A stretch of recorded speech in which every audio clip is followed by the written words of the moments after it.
Hey guys, what is up? Welcome back to another video. Today I'm going to be showing you guys how to install a Shimano Optislick cable onto your mountain bike or any bike, I guess. So yeah. Alright, so let's just crack it open real quick.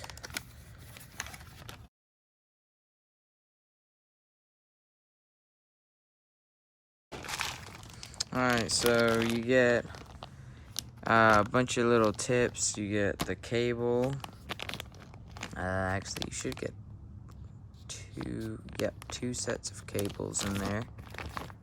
One is a 1800 and the other one is a 2100 millimeter cable. Then you've got housings and little clamps, and then you got 3100 millimeters of, or not, sorry, 3300 millimeters of cable housing. So yeah, you're gonna have to cut it all yourself, and yeah, we'll have to see how that goes. Alright guys, so I'm replacing the cable because of this. The cable housing got torn, and so now it's not shifting properly.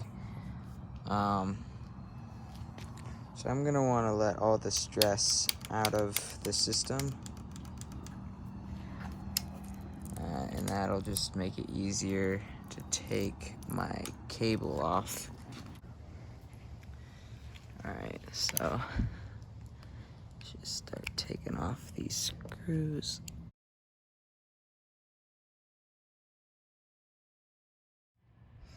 Alright, so now just pull the old line through.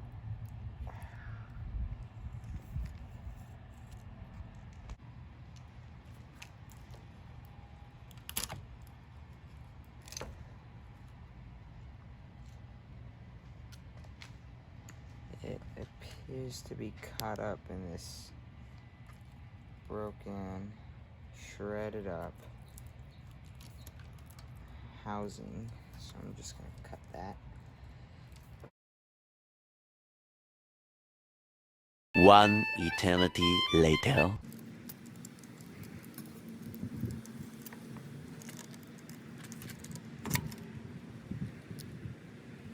Alright guys, took forever, but I finally got the old line off. It's very bent, so it's kind of hard to pull out. And it's kind of interesting to see how this little thing works. I'm sure that you could actually 3D print one of these if yours broke. Alright. So now I can get rid of this old junky cable. I mean, honestly, look at that. That is messed up. I'm gonna save it though, mainly because if I have a bike that needs a shorter cable, I can cut off that ruined part and reuse the cable. Let's see. Alright, let's get our brand new Optislick cable out. So, got our new housing and new cables. Alright guys, so you're gonna pick out the longer one for your rear derailleur and then the shorter one for your front derailleur. So now I'm going to thread the cable through the housing.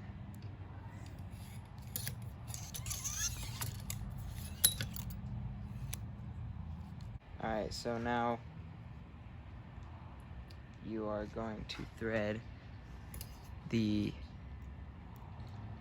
cable through this hole.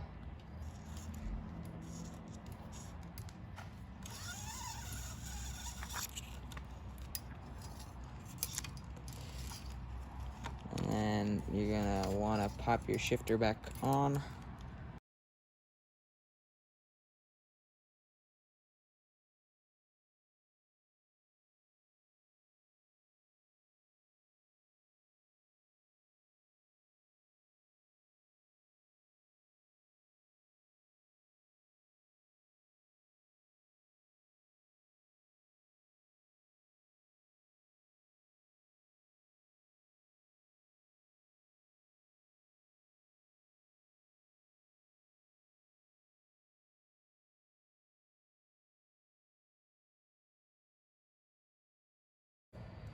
Alright guys, so I'd say I cut it pretty darn perfectly. So now I'm just gonna slip the caps onto each of the ends of the newly cut wire or housing or whatever you want to call it. I did have to cut this with a Dremel because my wire cutters weren't doing the trick.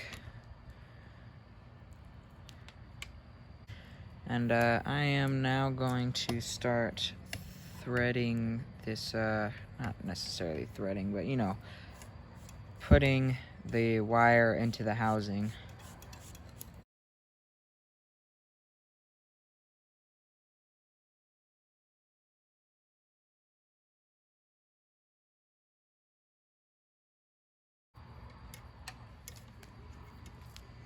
Alright, so now I can kind of put this where I want it.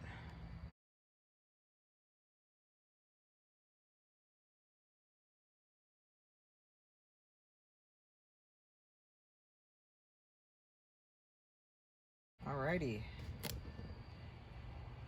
Looking good, so now I just got to put some zip ties back over it. And then we can work on the second part of it. Alright guys, so I forgot that you gotta put this little tip on there. And then once you got that tip on there, there should be a spring in it, but I lost mine, which is rather annoying. So then once you put that tip on it, then you can thread the wire through. And then once you got that all together, you can screw on this little cap. Alright, so now that is all nice and screwed on there. Still gotta zip tie these, and I need to find some zip ties. But now I'm going to run this down there. And then you're gonna get another stretch of cable. Going to input that to there. In fact, you know what? I'm just gonna measure this up real quick. There it is. Alright, so I need to cut it there. Got me my new stretch of cable, and it is identical to the old one. So let's pop some caps on it real quick.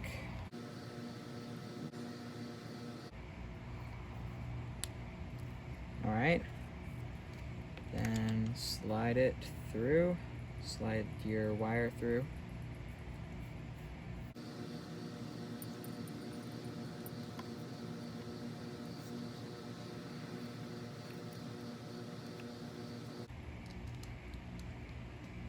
And slide on all the boots and such that were on there in the first place. Alright, and then slide on the little screw thingy.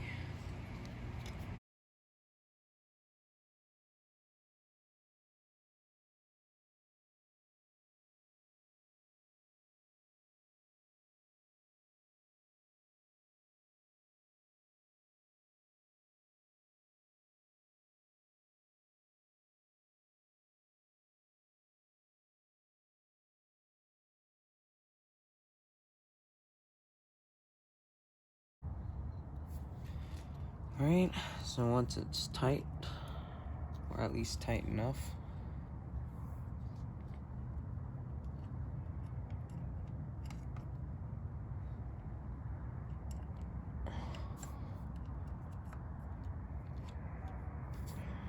I'm going to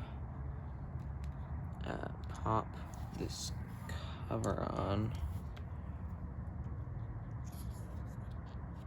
Pop that in there, and pop the cover on.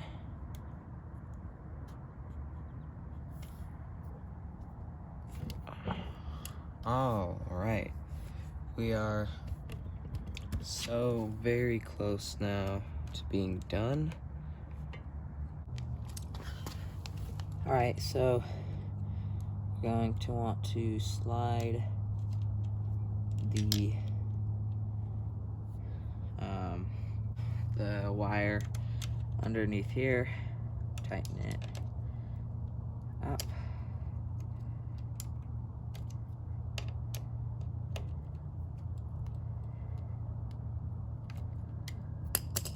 Now I can test out the shift line.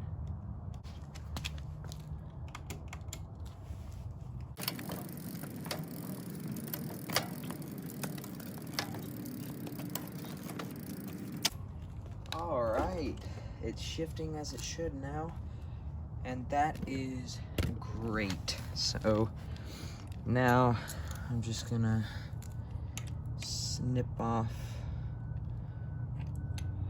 this extra line. Alright, so now that it's cut down to size, you're gonna want to get one of these little crimping tabs right here.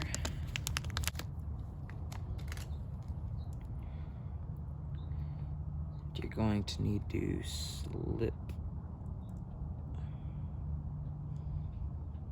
slip it on. Alright, and then you're gonna need to crimp it.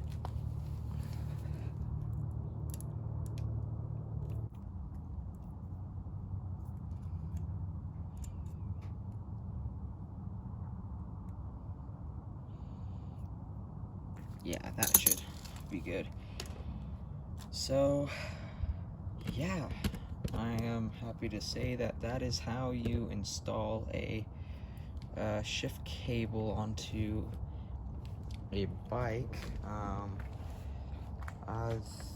I forgot to mention earlier in the video that there are two styles of routing, whatever.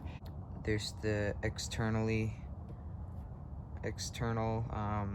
lines, and there's internal lines, and you have to wind them down through there. It's just it would be a much bigger pain for one of those, but very similar. You just have to pull it out of the frame. So yeah, thank you guys so much for watching. I hope you guys enjoyed. Please consider subscribing, and I'll see you guys all in the next one.